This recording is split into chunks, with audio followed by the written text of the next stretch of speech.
Agora, eu queria que a gente pudesse entender melhor na prática do dia a dia, né? O que a gente fala de teologia moral e as pessoas sempre trazem à tona alguns costumes que se tornaram normal, mas se a gente for olhar de forma mais minuciosa, fere um princípio básico de honestidade. Então, por exemplo, sei lá, DVD pirata, um gato net, essas coisas, sabe? É uma coisa que é comum aqui no Brasil, não sei se em outro país também é. Você vai tirar a carta e tem a possibilidade de você, Talvez principalmente mais em São Paulo, em você algumas regiões. paga o quebra e você Você compra a tem carta o em vez de. benefício de ter a carta sem necessariamente fazer o exame. Isso tudo fere a teologia moral, não? Fere. Quer dizer, a teologia moral vai analisar quais são os atos honestos ou desonestos, virtuosos ou pecaminosos, a partir da natureza desses atos, né? Então, no fundo, o moralista o que faz é isso, é analisar se tal ato é virtuoso ou vicioso. Qual das duas linhas ele está percorrendo, digamos assim. Eu vejo que em muitos lugares que a gente anda, até quando você entra no meio católico, entra muito essa questão à tona, né? Isso é certo ou não é? E numa instituição católica, uma vez tinha uma escola, às vezes colocava um filme para passar. Daí falava, mas esse filme. Daí tinha um jovem lá na escola, né? Ele era um aluno e ele falava assim: qual é a procedência desse filme? Vocês estão pegando no streaming? Ou vocês baixaram? Ou é ilegal? Porque se for, eu não vou assistir. Mas dentro do instituto católico já era tão comum que fosse baixado ou de qualquer forma que tivesse conquistado, acho que por conta do vício, né? De se fazendo muitas vezes, muitas pessoas fazerem, acaba entrando num contexto meio que normal. Mas para aquele jovem ali, ele não assistia.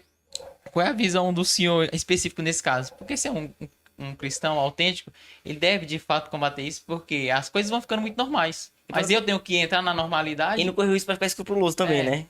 Tem que achar esse equilíbrio. O problema é que essas questões elas pertencem ao âmbito da virtude da justiça. A justiça consiste em dar a cada um aquilo que é seu. Ora, a primeira coisa que a gente precisa entender em teologia moral é o seguinte: ela não é uma ciência exata. Hum. O que eu quero dizer com isso, né, é que nós, quando abordamos um ato, estamos diante de muitos elementos que são, digamos assim, concorrentes na ação. O nível de consciência que a pessoa tem, o nível de necessidade que a pessoa tem, o nível de possibilidades de ação que ela tem e assim por diante. Então, esse caso, por exemplo, que você me dá, que é o caso de alguém, por exemplo, fazer download de um filme ao invés de comprá-lo, né? Qual que é o tema de fundo aqui? O tema de fundo é o tema da propriedade intelectual, porque como a justiça consiste em dar a cada um aquilo que é seu, então, aquele que detém direitos sobre aquele filme, ou sobre aquele livro, ou sobre aquela música, por exemplo, ele tem que receber o relativo pelo uso daquele seu produto. Qual que é o problema? O problema é que o conceito de propriedade intelectual ele está bem formulado juridicamente, mas não está formulado moralmente muito bem. sim. Há uma diferença entre esses dois âmbitos, né? Porque existem coisas que são ilegais, mas não são imorais, e outras que são imorais, mas não são ilegais. As duas coisas não se, digamos assim, requerem mutuamente, de maneira necessária. Ainda que o cidadão cristão seja obrigado a obedecer às leis positivas do país, podem existir situações excusantes. Então, por exemplo, existem certos abusos que os detentores da propriedade intelectual de um produto exercem. Por exemplo, se você não comprar a atualização, Entendi. você não pode usar mais aquele produto, ele é, por assim dizer, desinstalado, impedido. Tem um prazo de validade, né? Pois é. Só que veja, você comprou um produto e deveria ter o direito de usá-lo. Uhum. Por que que você é obrigado a comprar a atualização? Você não poderia usar uma versão mais antiga? Sim. Então, vejam, quando concorrem aqui esses particulares, a coisa fica mais incerta. Digamos, por exemplo, alguém que precisa utilizar aquele produto de qualquer modo. Ele tem que usar porque senão ele vai ser prejudicado e ele não tem condições de fazer aquilo. Do ponto de vista moral, até onde ele pode ir para, digamos assim, usar aquele produto numa versão anterior ou mesmo numa versão atualizada, uma vez que o detentor do direito abusa do seu direito. Sim. Então, não é uma questão simples. Então, por que eu estou dizendo isso? Porque realmente não dá para eu chegar aqui com uma resposta pronta e dizer assim, não, isso aqui é pecado.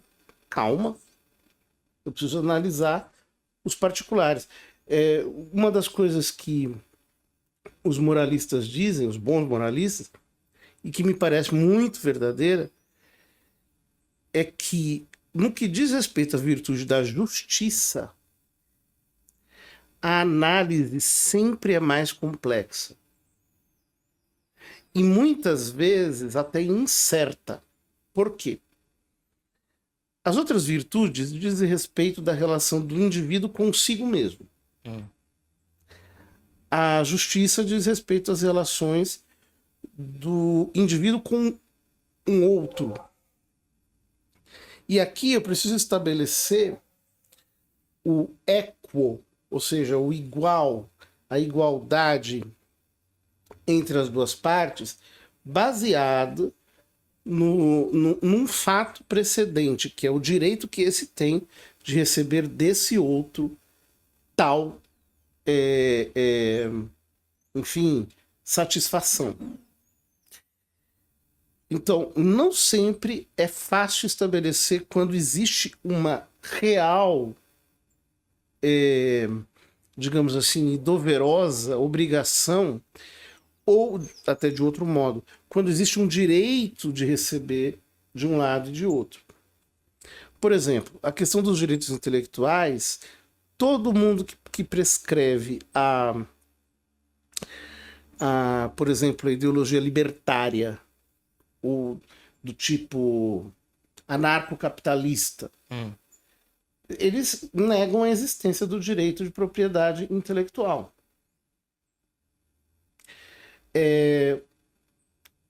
Aí resta uma dúvida. O direito de propriedade intelectual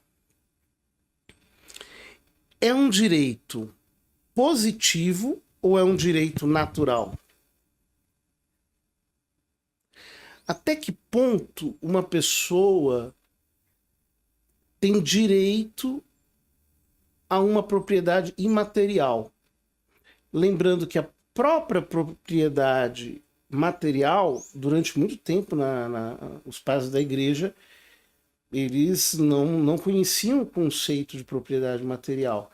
Esse conceito foi sendo aos poucos desenvolvido ao longo da teologia cristã.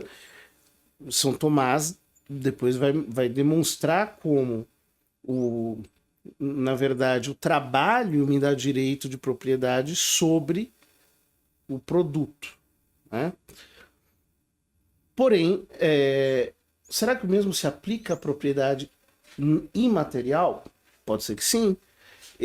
Eu claramente não tenho uma resposta para essa pergunta. Se o direito de propriedade intelectual é positivo ou é natural? Para mim é uma questão que precisaria ser esmiuçada de uma maneira suficiente. Para mim não está suficientemente esmiuçada.